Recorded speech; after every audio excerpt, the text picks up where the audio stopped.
what is your recommended strategy for selling my home and why? Pretty broad question. It's an extremely broad question. Yeah. And yeah, I think that's really like what the entire listing presentation is, right? It's like, what's your process?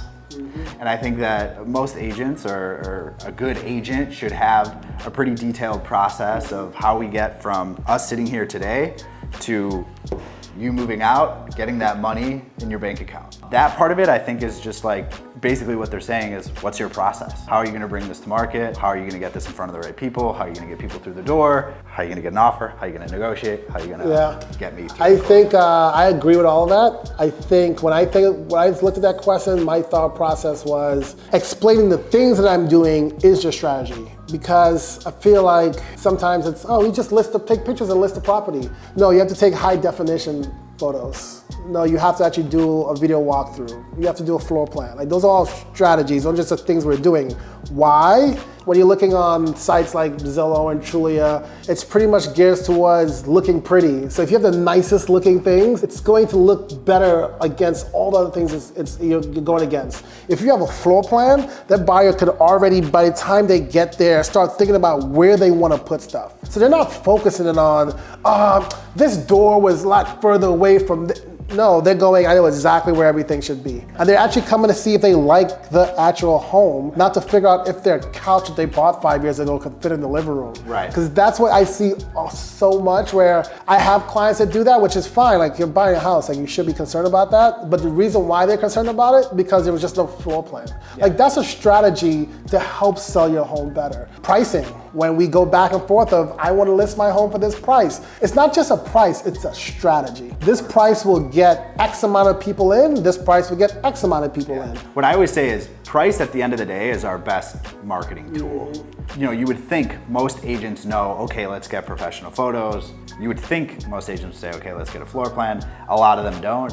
You do Matterport, which is like the virtual tour. All of those things, in my opinion, should be standard across the industry. They're not, unfortunately, but then on top of that, there's differentiators. And I think that throughout that process, you know, when we sit down in this listing presentation, like I said, a lot of it is going through kind of our process, but also highlighting the differentiators. What makes us different from agent X, Y, Z, whatever.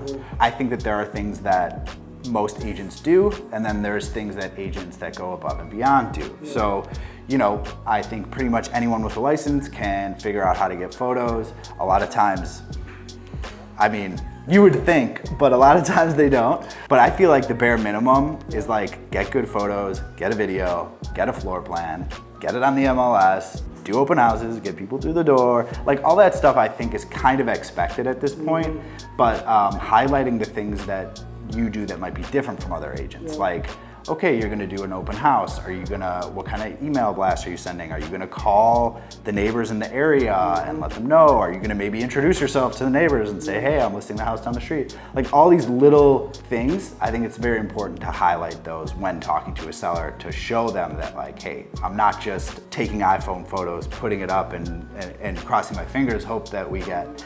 Because over the last year, you could get away with it, right? Oh, yeah, for sure. Like, you could get away with shitty photos because people are so desperate and rates are 3, 2.5, 3. So they're gonna come and they're gonna look and probably buy it anyway. But I think as we see the market shift a little bit, whenever that happens, you're gonna start seeing the agents that go above and beyond taking more market share, because they can communicate the fact that I'm not just the guy that's here to snap photos, get it up, and then put it on a lockbox and let people go see it. Yeah, what's funny, I think, this sounds like we're tooting down the horn, but I think we've always gone above and beyond. Like, that's the funny part, it's like, we've always done this.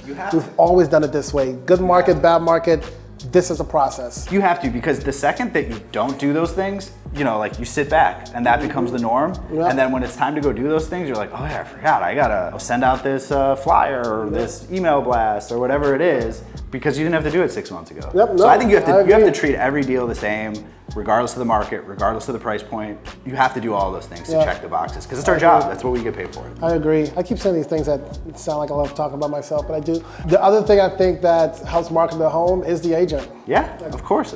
If you give, you know, Tom Brady the playbook and you give the backup the playbook, like, the person who could execute the playbook the best is going to probably win. And sometimes Yes, the other agents said they're gonna do the same things. Great. I'm the best at doing those things. That's just it. So yeah, they can get professional photos. They can do all the things I said I'm gonna do, every single thing. I will execute that better than they will. Just that simple. And the crazy thing is that a lot of agents don't even do a lot of that stuff. No. So it's like, I mean, how often do we see it where we're clicking through the MLS and it's iPhone photos that are upside down? All the time, all the time. It's like, come on. Yeah. Like, you gotta at least look at the listing once you post it. Like, maybe you should rotate those. What's hard about it is we send our clients, searches through Compass and Top Agent Network and PLN and things of that nature. But most everyone is looking at those syndicated sites, Zillow, Trulia, Realtor.com, and it's geared towards just catching their eyes. It's like, I know you don't care about putting up great photos, but that other random person that probably would have bought their place wasn't intrigued by that crappy photo you put up. We, on the other hand, look at everything. So we see crappy photos and go, oh, gotta look at it anyway, because we understand the market. We know if you see, a 2.2 under 500 in this neighborhood, you're like, let's go. Let's just see what it is. Where the average buyer just might not. It's like, I don't know, that doesn't look good. I don't know where the back door is, X, Y, and Z. So right.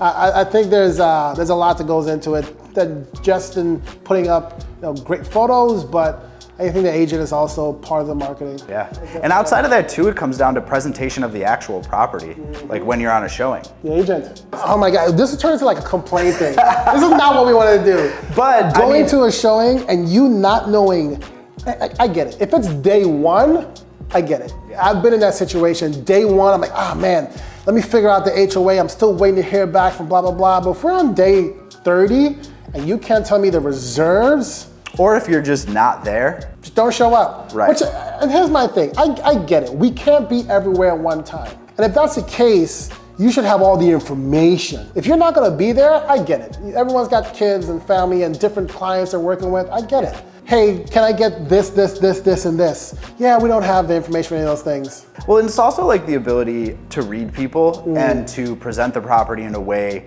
that shows how it can fit their needs. And that's something that I try to do every time I show a property, is I want to ask the right questions so that I know how to position this property in a way that answers the questions that they have, right?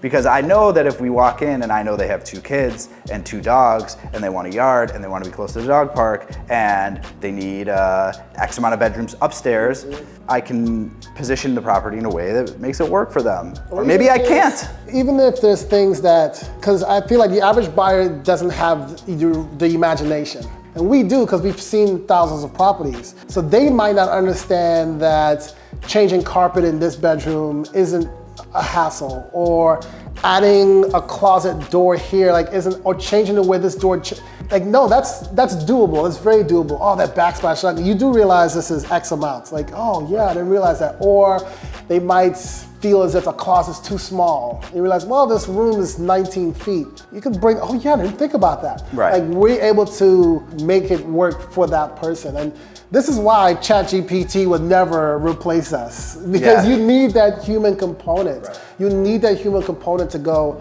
hey, here's what happened in the showing. Here's what I thought they were thinking. Here's what okay, that's the information that you should be able to get. If people weren't involved, real estate would be very easy.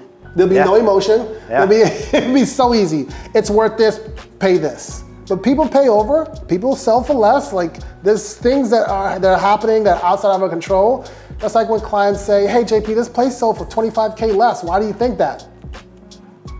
For the pictures, it looks like the same place. They could have sold it to their family members. They could have had an agent that didn't negotiate properly. Like, they could have been a special assessment in the building at that point in time, and you have no idea. It's tough. So that human component, I think, is huge in our industry.